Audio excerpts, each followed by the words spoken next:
Good morning or good evening, depending on where you are. My name is Yara Shafani. I am joining you from Toronto, which is the unceded territory of the Haudenosaunee, the Anishinaabe, and the Mississaugas of the Credit First Nation.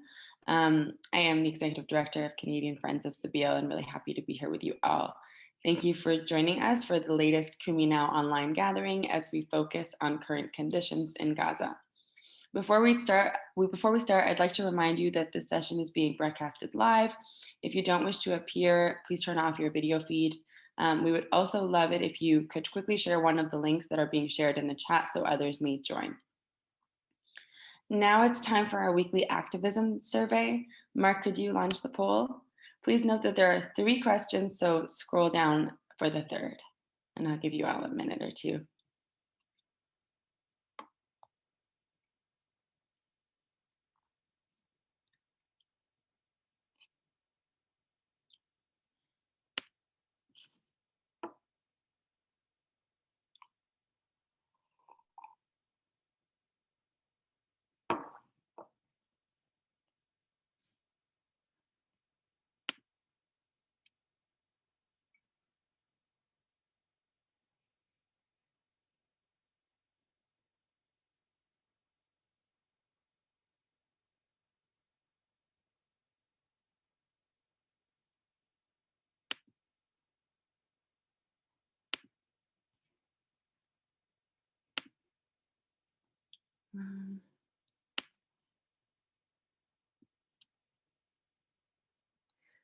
Okay, so thank you. So the answer to question 2 is A. Actually, let me share the results to make sure that you all can see them.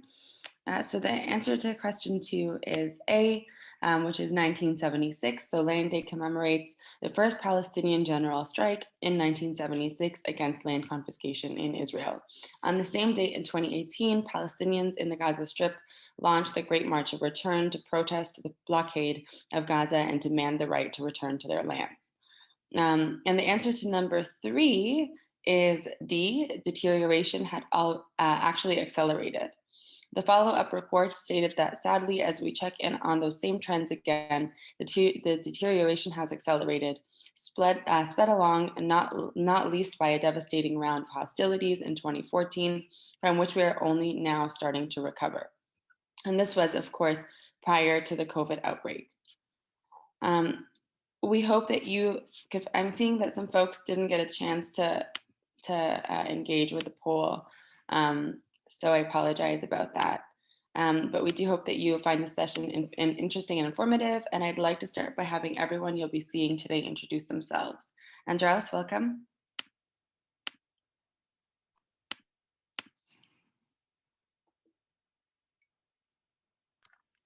Hi, my name is Andros Jashan, and nice to meet you all.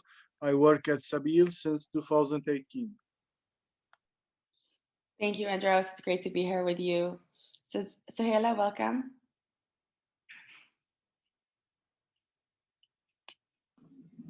I'm Suhaila Tarazi, originally from Gaza, and I am now the General Director of Ahli Hospital, which is a Christian hospital working in Gaza, and it belongs to the Episcopal Diocese of Jerusalem and the Middle East. I'm on this work for more than 30 years. Thank you so much, Suhaila, and thank you for all that you do. It's great to be here with you. Thank you. Thank you, Andros, as well. Could you please update us on what's going on in Palestine? Yes, sure. 1 second.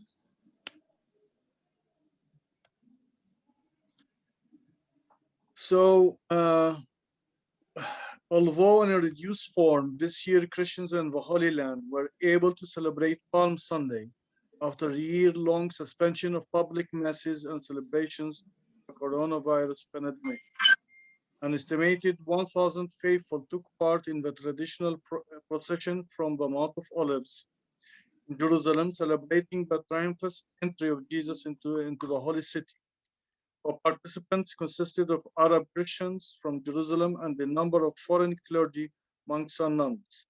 Arab Christians from parishes outside of Jerusalem didn't come because of COVID-19 restrictions.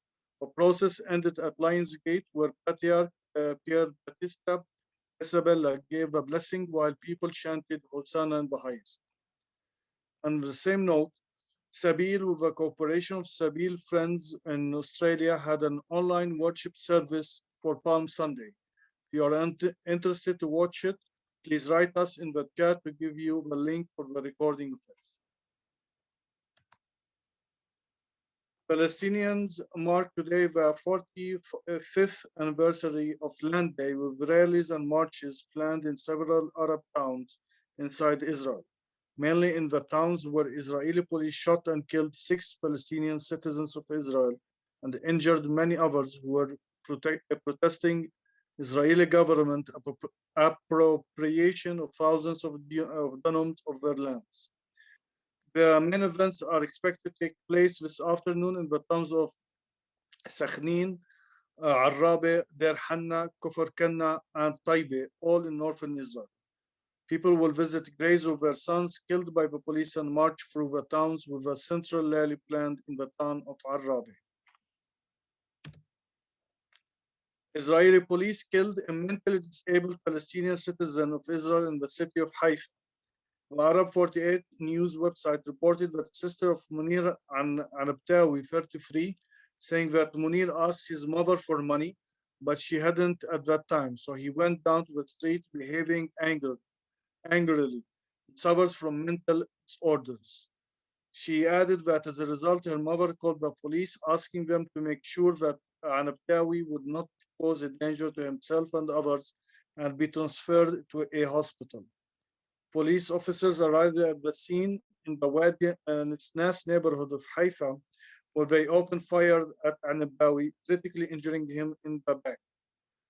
Israeli media said that Anabtawi was evacuated in critical condition to the Ramab Health Care campus in Haifa and declared dead soon after. And that's it for news on the ground for today. Thank you so much, Andros. All really important information to share and really keeps us aware of everything that's happening in Palestine. So thank you. Normally at this point, we would have a story from Denise Assad, who's our wonderful storyteller, but she is going to be taking a few weeks off. So I would like to turn now to our main issue of this week and our special guest. As she speaks, if you think of a question, please type it in the chat, and I'll try to ask as many as possible when we get to the Q&A. Also, I just want to quickly note that it seems like the poll was re-abled. So if you click on the 3 dots in the bottom right corner and click more, you'll be able to access the poll under polling. So thank you all so much. Suhaila, please take it away. Hello, everybody. And let me start with Easter greetings from Gaza to you all. And thank you for giving me the chance to meeting you through Zoom. Hoping the time will come and we can meet in person in the Gaza. Indeed, the Lenten season has taken me to the De La Rosa path of our Lord Jesus Christ and to his heavy cross that he carried. We, the Gazans, share Jesus in his agony, humiliation, torture, and pain, and injustice, and even death. We in Gaza, for the past 14 years, 2 million people stuck in a tiny strip of 360 square kilometers and are still suffering from the Israeli closures to the sea, land, and air. Entry and exit to and from Gaza prohibited except through permissions. Our lives in Gaza are depending fully on permissions, that including goods, medicine, construction materials. And indeed, the most heartbreaking issue for us as Palestinian and as Gazans is the conflict of 2007 that happened between the two main Palestinian political parties, Hamas and Fatah, which has resulted that PA to be in West Bank and Gaza to be controlled by de facto Hamas in here. Not only that, we, the people of Gaza, are suffering from the distress of the 3 Israeli assaults, 2008, 2012, 2014. And also the violence during the time of the Great March of Return. Not only that, we are still living under the fear of the violence, that really have resulted in too many thousands of injured and death, and also many hundreds nowadays, especially among youth, are handicapped. All this conflict has really entailing a massive destruction of the livelihood and to the significant deterioration of infrastructure and basic services, including health, education, and social welfare. You know, just last week, we, the people of Gaza, wake up by midnight on the bombardment of Gaza for about an hour. Fear and panic are widespread among people of Gaza, children and adults, and we were really very scared that another round of war to attack Gaza. Allow me to say that economy of Gaza has been badly affected. Export of Gaza products, such as agriculture, furniture, flowers, fruits, are prohibited by Israel since 2007. Import of goods too also suffers, as many items are banned because it is in the Israeli list of the dual military civilian use, such as wood, building raw materials, and electronics. Moreover, because of insecurity in Gaza and the clashes at the border, many farmers are unable to reach their land. Similarly, for the fishing, about 4,000 families who are living from fishing are unable to fish because of Israeli restrictions on access to the sea of Gaza coast. Consequently, unemployment in Gaza today reach up to 49% of the working force. Of them, around 60% are young graduates, and 90% of those are the female.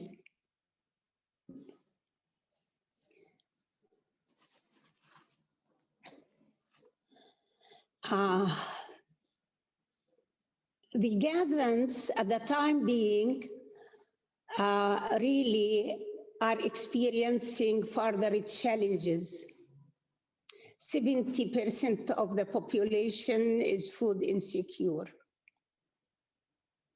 while 33% are under extreme poverty. You know, I go back, when I go back to my Bible and read Luke 11:11, when Jesus asked, which of you fathers, if your son asks for a bread or a fish, would he give the son a stone or a snake instead? Pardon me, Jesus, in Gaza, it is possible there are no means to buy loaves or to eat fish, as Gaza Sea is completely closed by the existing blockade. I can't deny that there are many efforts coming from the government, from the international organizations to give aid, but unfortunately this aid are just a relief aid, and this aid do not meet except 50% of the basic needs of the poor families. In Gaza, there is no one home not affected by poverty or unemployment or sickness. Behind the walls of each home in Gaza, there are catastrophic stories to be told, either as a result of unemployment or poverty or difficulty to have the proper treatment if they have any sick person among the family members. In Gaza, each member or each person is suffering different type of suffering. In particular, you know, the children. So many people ask why we, the Gazan, are the one who carries that heavy cross, why we are forgotten by the international family. Till when the people of Gaza will continue to be captive and live in injustice? Till when the children of Gaza will live their nights in darks and fear? Adding to that, Gaza, you know, after the destruction of the main power station in Gaza during 2009, we still suffering from long hours of power. It really varies from 16 to 18 hours a day. The reduction of electricity affect our daily life. And for 14 years without proper power, it's really a big problem, not only to people at their homes, but also to all institutions, in the humanitarian institutions, including health. In addition, there is also still shortages of fuel for the use of the backup generators. I'm not, you know, telling you a secret. On many occasions, we at the hospital obliged to close essential medical services. And that really putting patient life at risk. Not only that, due to the shortages of electricity supply, more than 100 million of untreated sewage water are dumped into the sea, resulted in 63% pollution of the total coast area. And that is a cause of public health hazards. If I want to talk about water, it's another big problem in Gaza. 97% of the water supply do not meet the international standards, and only 3% of the population have a safe water supply. What type of life people of Gaza is living? No food, no electricity, no water. It's really a place, they said by 2020, Gaza is unlivable place.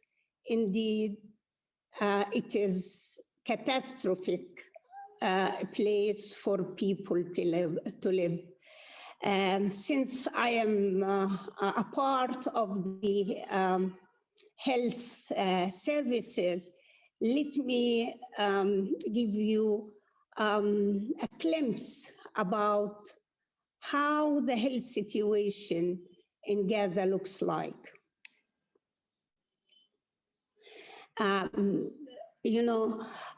Since Hamas took over control on Gaza, the health system also has suffered.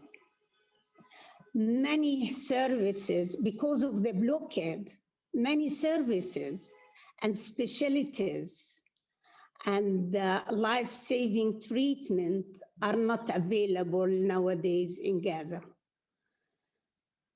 Access to medical care outside Gaza is very limited. The trip of treatment outside Gaza is very painful. The life of ill patients who are in need of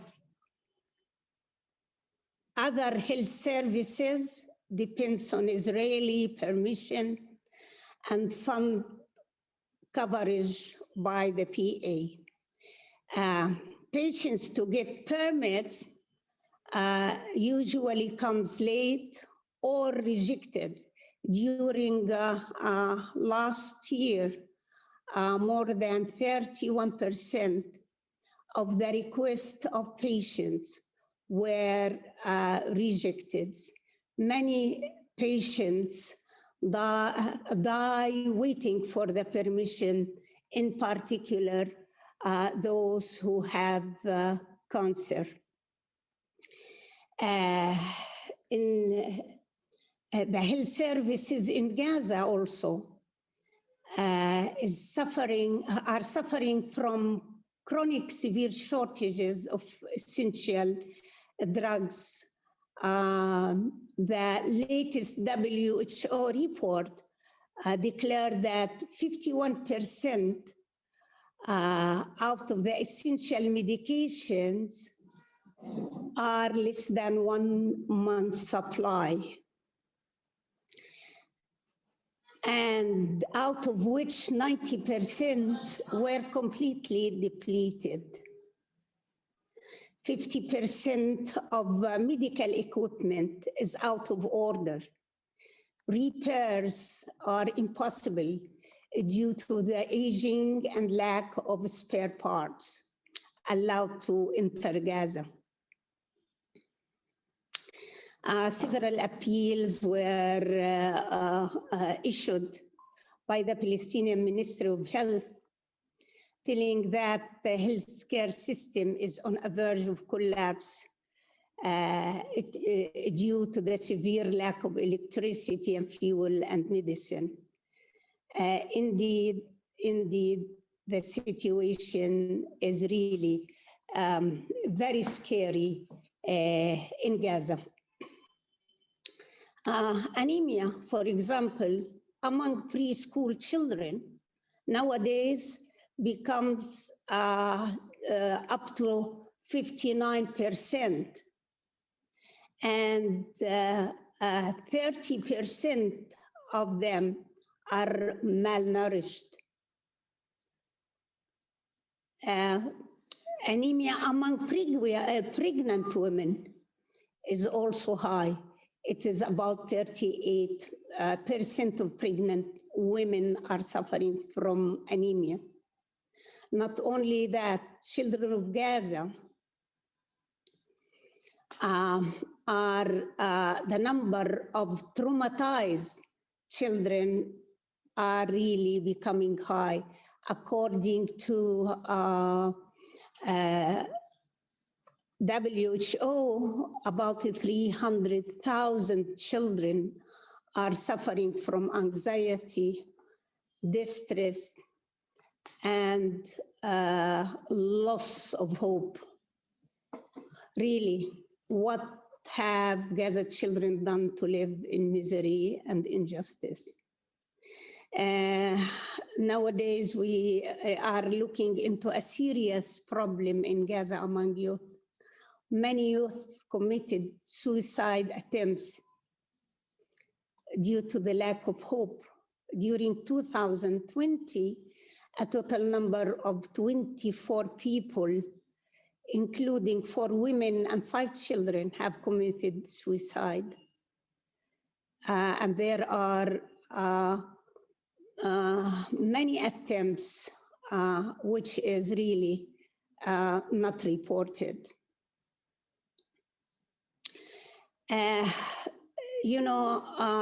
Not only that, COVID, for example, it is another source of pain and agony to us in Gaza. I know that all the world has suffered from the COVID, but in Gaza, it has different shape. COVID have put further isolation for the people from as a result of the restriction that imposed by the government. Patients who were in need to go out to complete their treatment in Jerusalem or West Bank were denied the right to cross Eris and have their treatment. The entry of Palestinian workers from Gaza to Israel, which resumed just on 2019, they have lost their work there. About 7,000 becomes jobless, more than the number that Gaza has. Sometimes when I look into to compare the situation in Gaza in regard to COVID with what's going on Israel, a large numbers of Israelis have been vaccinated. In Gaza, we are still lack access to the vaccine. Only 60,000 doses arrived to Gaza, and that donated by Arab Emirates, while nearly 100% of the Israelis they have got their vaccine. Not only that, even if I will talk about the PCR tests, Gaza in a very big short of the tests, and as of the outcome of the disease in this week, it seems that the number is increasing, and out of 3,000, out of the 3,000 tests, about 29% they have COVID. Gaza still have shortages of ICU beds in comparison to a number of the population.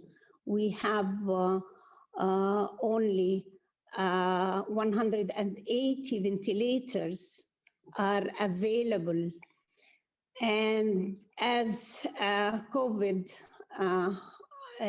started again and attacking the health system, government has suspended all non-urgent services and closed all outpatient services. And that put a load on us at the hospitals.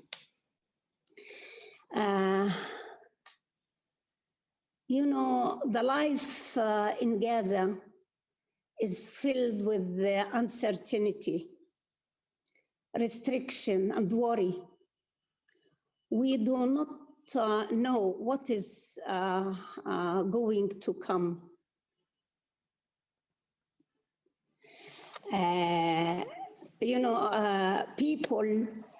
People of Gaza looking for the election, because nowadays and after the declaration of President Abbas that there will be an election taking place for the Legislative Council and for presidential election in May, in the coming May and July, possible, there is a hope for some changes to come to Gaza in particular. And possible this election will end the split between Hamas and Fatah, though in different occasions that the reconciliation between the two parties were failed.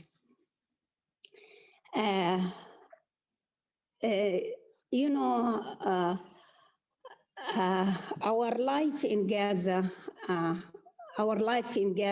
is, as I have mentioned, filled with uncertainty and restrictions, but we are looking for a new era to come, hopefully, after the election, where still people are not certain that it might happen, since we didn't have heard anything from Israel about this election, whether this election will allow people from Jerusalem to participate, because President Abbas said without allowing the Palestinians from Jerusalem to participate in election, he might cancel the election. Whether COVID will be a cause to postpone election, we still do not know, whether it will take place or not. Nevertheless, we are keeping faith and hope alive, and we are looking for an era where peace will prevail and siege will be ended against Gaza, and Gaza and the West Bank will be all together. And really, we are hoping that the day will come when we will have a two-state solution built on justice and respect for one another's rights, side by side, Israel and Palestine. Especially, we are children of Abraham, Christian, Muslims, and Jews. Let us keep faith and hope. And as I used to say, there is still a little rabbit, in spite of all the dark, this rabbit still holding a little candle at the end of the tunnel. Thank you, and may our risen Jesus be with you all. And the floor is open for any question and to be answered. Thank you. Thank you so much, Suhaila. We really appreciate everything you shared with us. It's so, we really value being able to be connected with Gaza and be able to have conversation with you and hear the stories of the people of Gaza. So thank you so much. I got a lot of questions, so we're going to do our best to try to get through them all. So I'm going to jump right into it. If you have any questions, please type them into the chat box. So the first question is, what is the current situation with drinking water and sewage? I know you touched on the question of sewage briefly, but if you could just share a little more. Actually, because of the long hours of cut off electricity, the sewage station doesn't work, and all sewage are poured to the Mediterranean Sea without any treatment. And that really caused a big public health problem and a big hazard.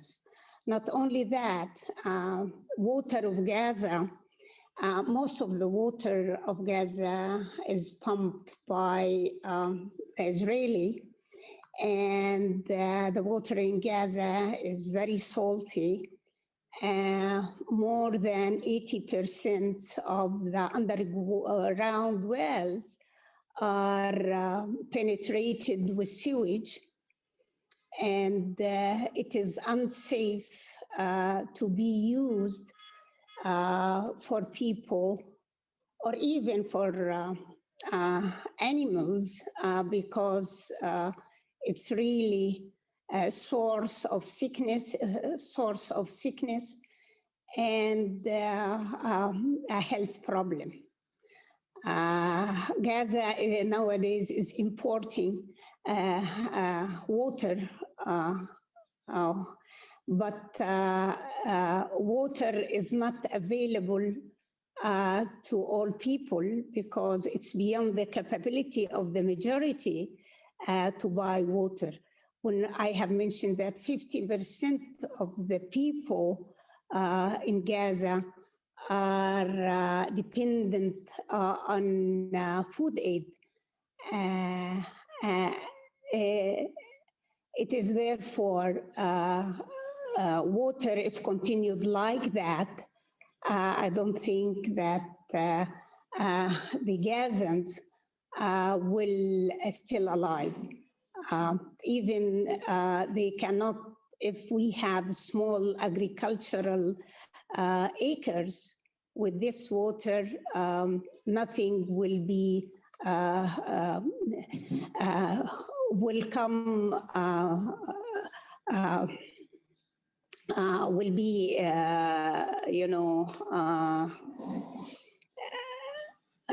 good for use in the future.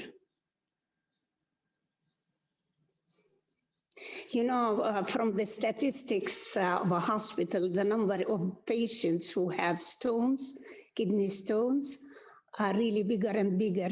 Every year, we have an increased number of patients who are suffering from stones and kidney stones, and that's related to the water in Gaza.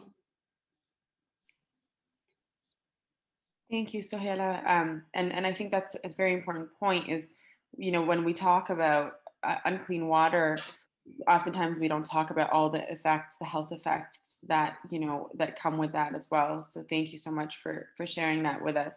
There was a question for clarification because you mentioned 16 to 18 hours a day. And someone just wanted to ask if that means that Gaza has power for 16 to 18 hours or does not.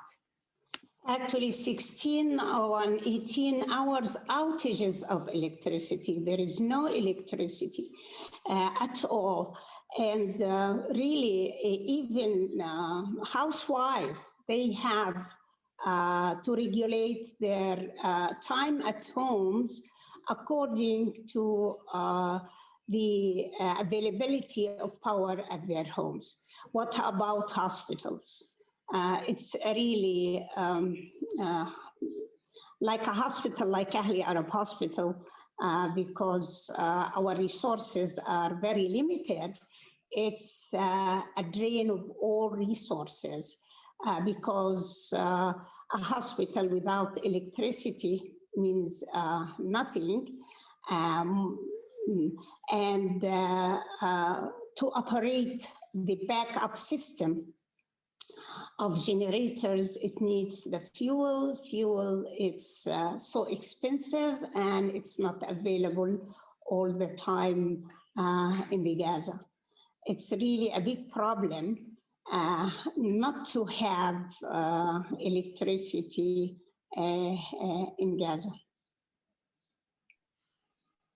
Thank you, Suhaila. And a follow-up question to that is about the power plant and whether there's a possibility that it could be fixed, or is the lack of electricity controlled by Israel?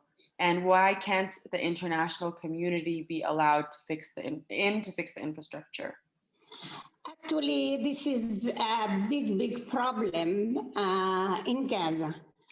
We are grateful to international funds because through these funds, it keeps us alive only.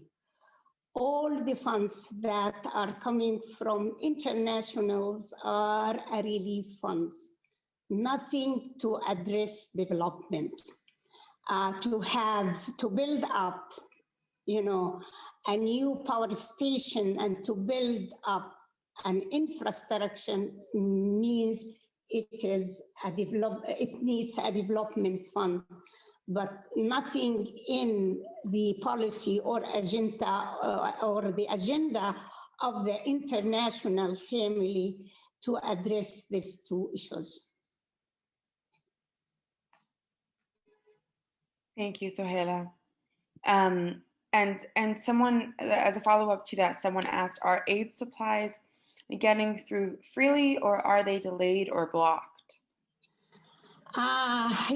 Depending, the aid supplies are depending on the political situation. If there is a complete siege, it's forbidden for anything to enter Gaza.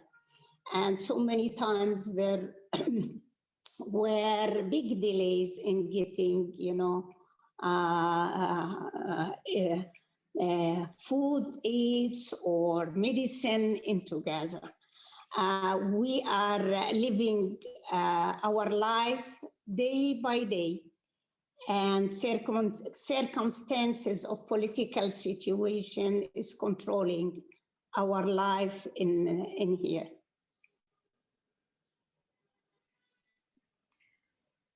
Thank you, Suhaila. And just as a point of clarification, you mentioned health suffering and you mentioned Hamas. So someone was wondering, has health suffered because of Hamas's actions or because of Israel's actions against Hamas and therefore all of Gaza? Actually, when Hamas took over the government, Gaza considered as a hostile territory.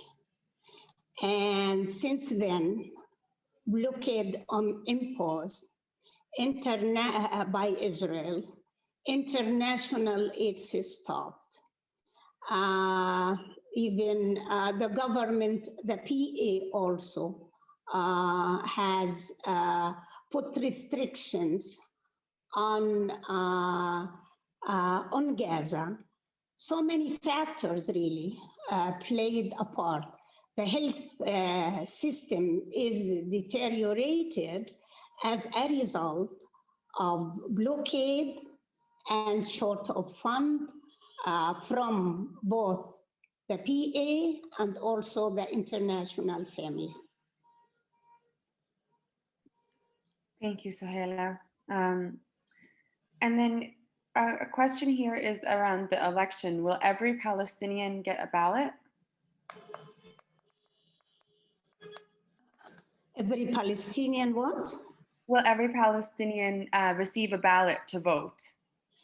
Actually, yes, they have opened a site for those who, if you are talking about Palestinians outside Gaza, I don't think, yes, no. It is open for the Palestinian in West Bank and Gaza, not living outside Gaza, not Palestinian territories. You know, this is open for Palestinians who have an ID and is staying either in West Bank or Gaza or Jerusalem. Thank you, Suhaila. And then there's a few more questions around health and children's health in particular.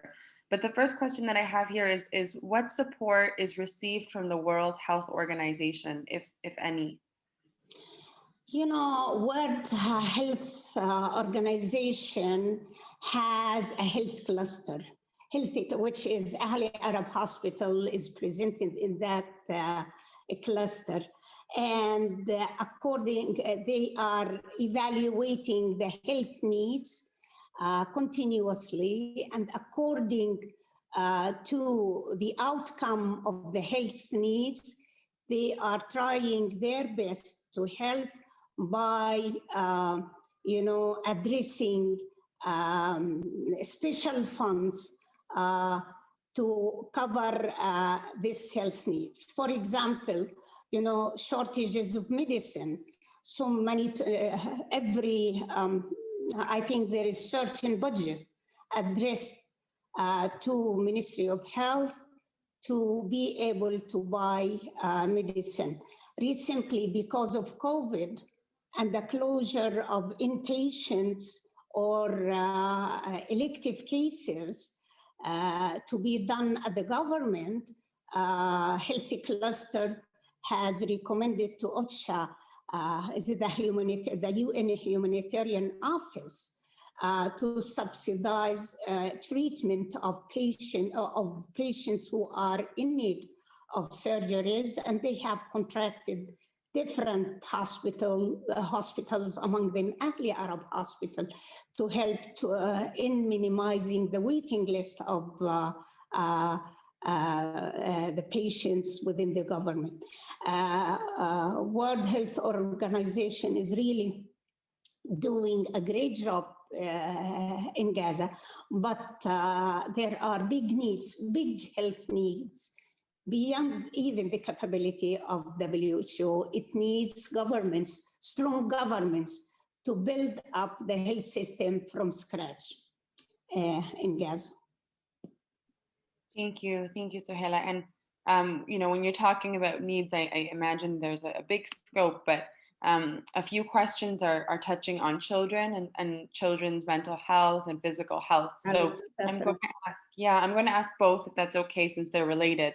So one is, what possibilities do you have to prevent or treat trauma with children?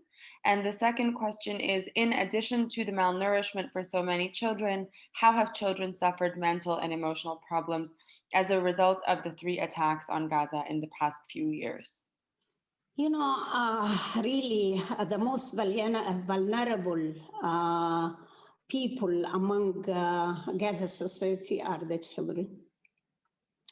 When WHO or UN declared that more than 300,000 children are suffering from trauma, it's really a big problem, because those who are living in trauma and not to be treated, they will be suffering a lot when they become adults. So many programs are really taking place, among them our hospital. We are taking care of about 600 children per year, who are traumatized, where we are giving them counseling. We have psychologists, we have who are giving support to the children and to their families. Really, what we are offer is a drop of water in an ocean. The children of Gaza, really, they are in need of a huge work because of this problem, psychological problem. Anyhow, the fund that coming to Gaza for this purpose becomes very limited. And if there is no real work on the children in Gaza, I think in the future, it will have a negative impact on their life, because a child who has suffering from wars or from any fear could be or becomes a victim of fear, that would be, it will continue with him if he is not properly treated. And indeed, it is a big problem. And you can see it because 14 years of blockade, 14 years of oppression of fear, the other generation, or the generation who are nowadays are 18 or 20 years of age, they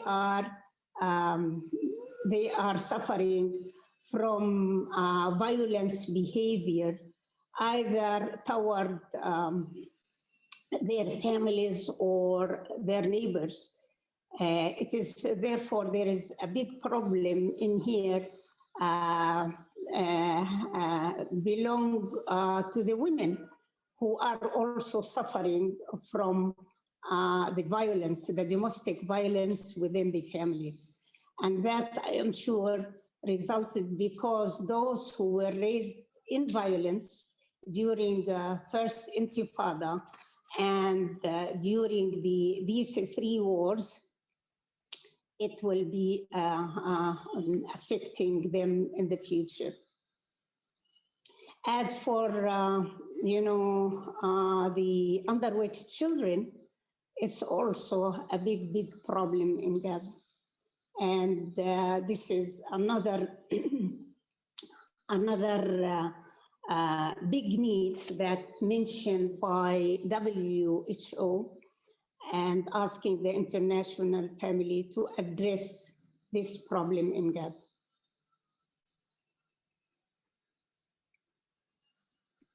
Thank you, Suhaila. And I know you said, it's just a drop, but I think that the work that you do is really incredible.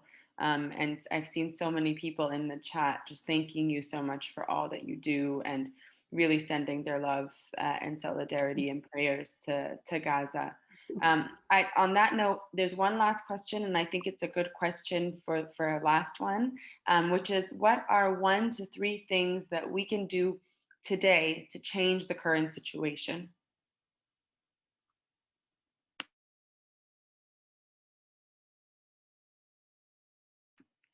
Suhaila, sorry, you're just muted.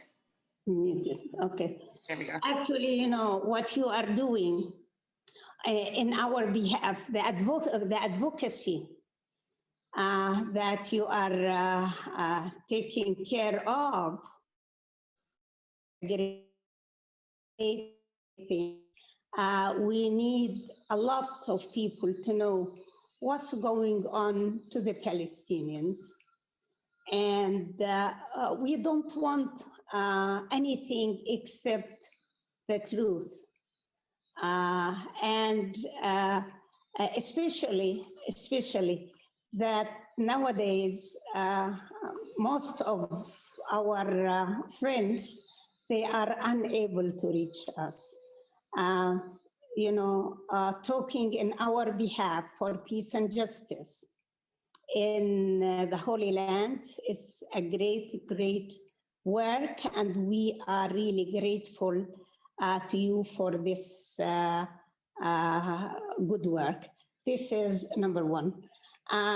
Number 2, there are a lot of humanitarian projects going on in the Gaza, and any support, financial support, it will make a difference in the life of many who are really in need of your help. Absolutely. Thank you. Thank you so much. Thank you all so much for your questions, and thank you for your great responses. Unfortunately, we don't have time to answer every question today. I would briefly like to point you to our Kumi Now entry and action for the week. Links will be shared in the chat. So the Kumi action for the week, on your Facebook account, check in to Gaza for 1 week with a photo that says "Open Gaza" in solidarity with those who live there. Change your hometown or place of residence to Gaza on all of your social media accounts for 1 week. Also, share one of the short videos or other items listed under additional resources on social media, and include links to this page of Kumi Now website, along with the hashtags Open Gaza, hashtag Kumi Now, hashtag Kumi13. I'd like to give Suhaila an opportunity to chime in if you have any thoughts about the Kumi Now action or other ways that people can help people watching can help raise awareness of what's happening in Gaza. I know you shared advocacy, but if there's anything specific that you'd like to add, please let us know. Thank you very much, and really thank you for your time, and hope to see you in Gaza in a very near future. Yes, thank you so much. We hope so. We hope so too. And thank you to everyone for joining today. A link to the video of this gathering, along with all of the links shared today, will be available on the Kumi Now website and on YouTube in a day or so, and it'll also be shared in the next newsletter. You can subscribe to Kumi Now on YouTube and subscribe to our newsletter to make sure that you receive them. We would greatly appreciate if you share this amazing session with your friends and colleagues, as well as information about our future sessions. Next week, we will address the issue of child fatalities.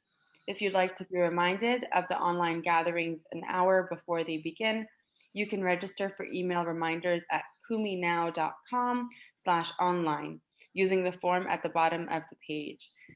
We hope to see you back here next week, and thank you so much again. Have a great night, everyone. Thank you.